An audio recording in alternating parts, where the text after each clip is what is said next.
Wow, this is great. This is great. Thank you.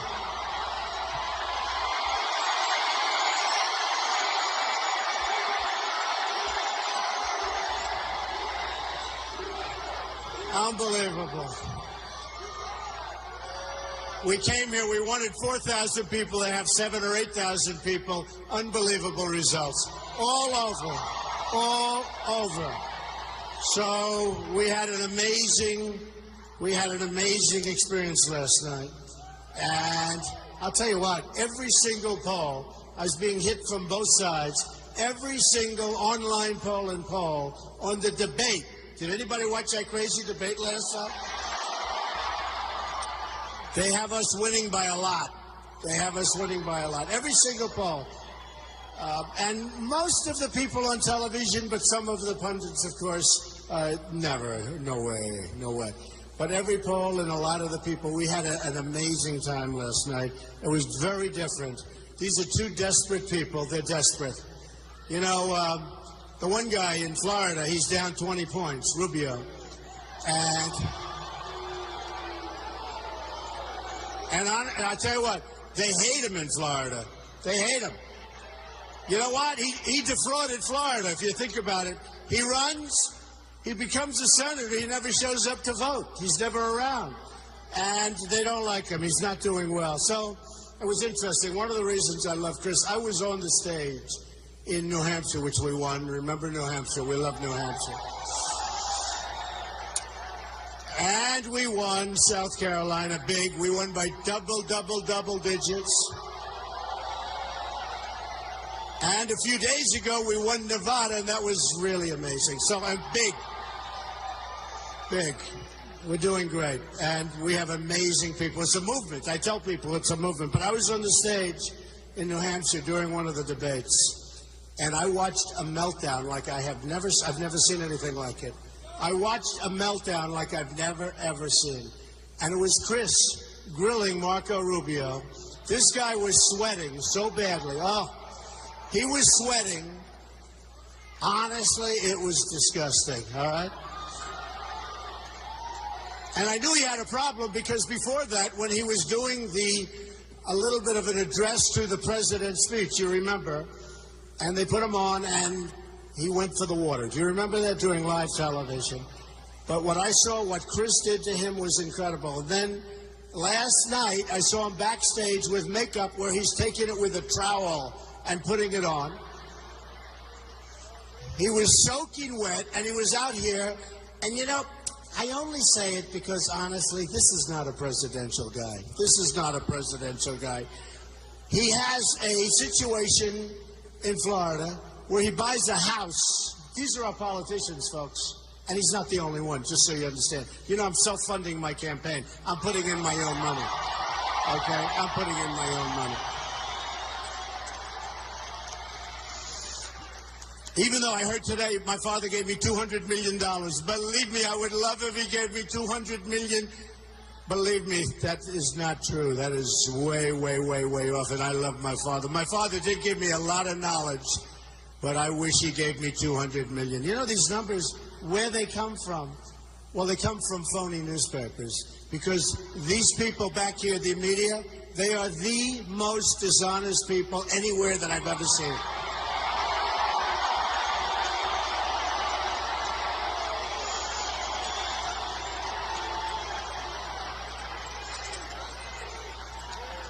So today I heard little Marco say the $200 million. Now all of a sudden he was talking about, I got $1 million loan from my father, which I, by the way, paid back.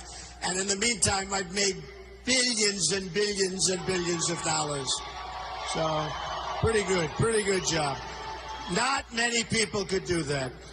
So this guy, Rubio, buys a house for $178,000, sells it for $380,000 to a lobbyist. Okay, is the lobbyist in the room? Anybody? Is he here? Makes this massive project and is doing legislation for this guy at the same time. Okay, tell me about this, right? Then he's got a credit card problem where he's taking from the Republican Party, having his driveway done, all of this. Why is this not brought out? And from the Republican Party. And the man doing the investigation is furious that they're not listening to him. I think I'll have to get up and interview him. Then he's got a foundation, but he doesn't. A rich guy has a foundation who does a lot of business with Florida. And who's the head of the foundation? Does anybody know? That's right. His wife, for a big salary, big salary. And then he's got a no-show professorship. He never shows up. And all of this, you guys making a lot of money. And you shouldn't be making this money. But all of this, and the state of Florida can't stand him. And I'm up by like 20 points. And we're going to win Florida. We're going to win Florida. Let me tell you. We're going to win it. We're going to win it big league. Now, the other gentleman on the other side, who's actually a smarter guy, I will say this. Smarter than Marco. But he was on the other side, and he's been hitting me left and right, and he's got a problem because we're about tied in Texas. And if I win Texas, that's going to be embarrassing. And if I win Florida, that's going to be embarrassing. You know, how do you beat a sitting senator in Florida? How do you beat a sitting senator in Texas? They could have an embarrassing time. So Tuesday, big day, Tuesday, we have to get out there. They could have a very embarrassing time. I will say this, Marco is very, very weak on immigration, very weak. Come on over, folks, just come on over. Marco is weak, gave amnesty, wants to give amnesty, the Bill of 8. He is very weak. And honestly, Ted is pretty weak on amnesty. He's a little stronger, I have to say. But he's also weak on illegal immigration. And if I didn't come down that escalator and start talking about illegal immigration, it wouldn't even be a subject. We wouldn't even be talking about it right now. Wouldn't even be a subject. Wow. So we have a number of situations that when I made the decision to do this, and I'll never forget it, I'm standing in Trump Tower. The press is downstairs in the building, and it looked like the Academy Awards. And it takes guts. Believe me, it takes guts to run for president. Not easy. Not easy. I mean, think of it, I'm a non-politician. I've never done this before. So all of a sudden I'm doing it. But I'm doing it because we're going to make America great again.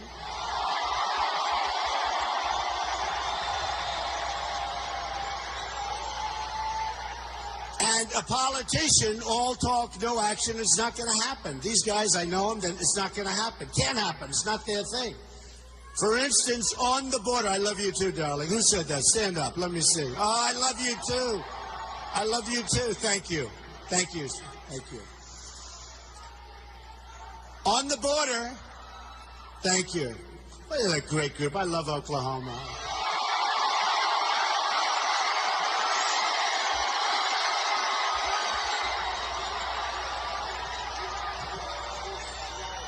And word is your football team is going to be pretty good this year, right? Right? That's what the word is. Better be. We'll be rooting for you, but it better be. I think it will. So I came down and I talked about illegal immigration. And did we get a stir from that?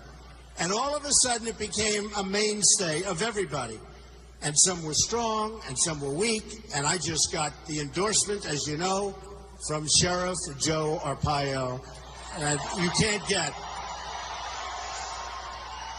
If we're talking about illegal immigration, Sheriff Joe really is he's the best, right? He's the best. And so he endorsed Donald Trump, and that means that my plan is the best, my plan is the strongest. And by the way, we want people to come in. We're going to have a very, very strong border. We are going to build the wall. You know that, right? We're going to build the wall. Mexico is going to pay for the wall. They're going to pay 100%. 100%.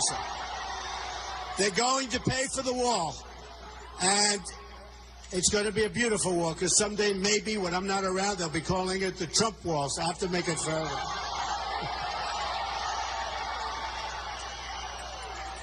And people are going to come into our country, but they're going to come in through a process. They're going to come in legally.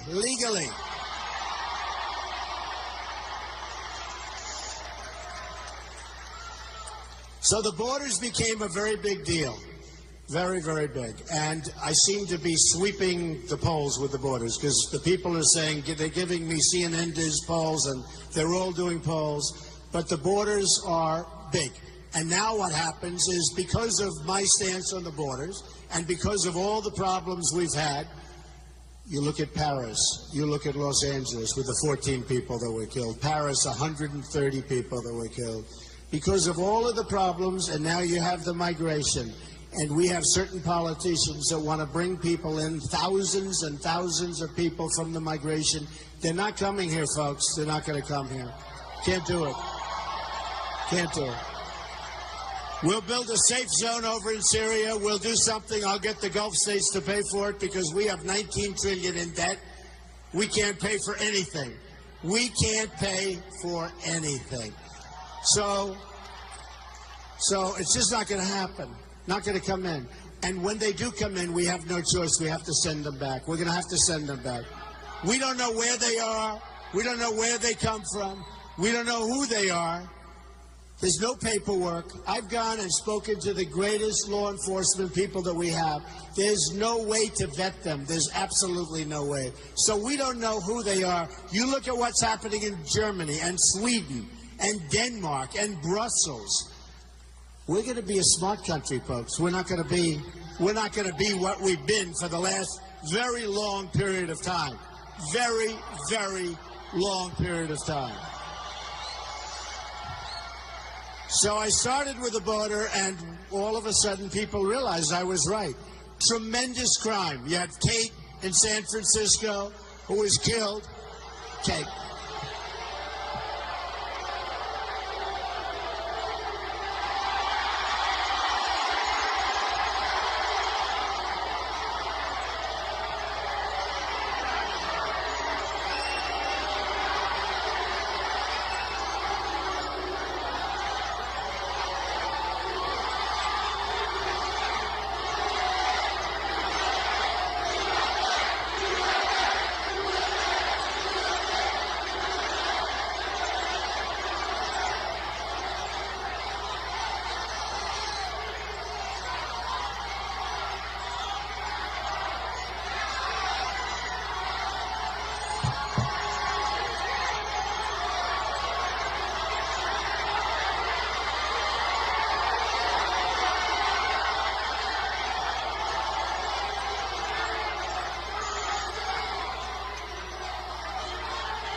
You see, in the good old days, law enforcement acted a lot quicker than this.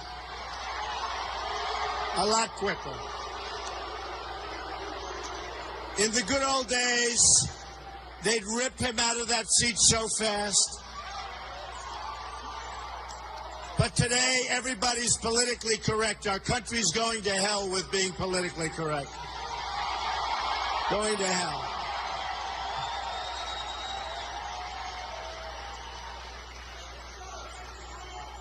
You know, it is a shame when you think. It is a shame. You see things like that. We had somebody the other day punching, swinging.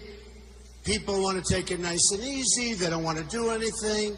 They gently walk him out. When he's walking out, he's waving to everybody, smiling. The place is booing. And in all fairness, I love the police. They're the greatest. But they're afraid to move. They're afraid to move. They want to keep their jobs. They don't want to lose their pensions. I understand. We are really becoming a frightened country, and it's very, very sad. Remember what I said.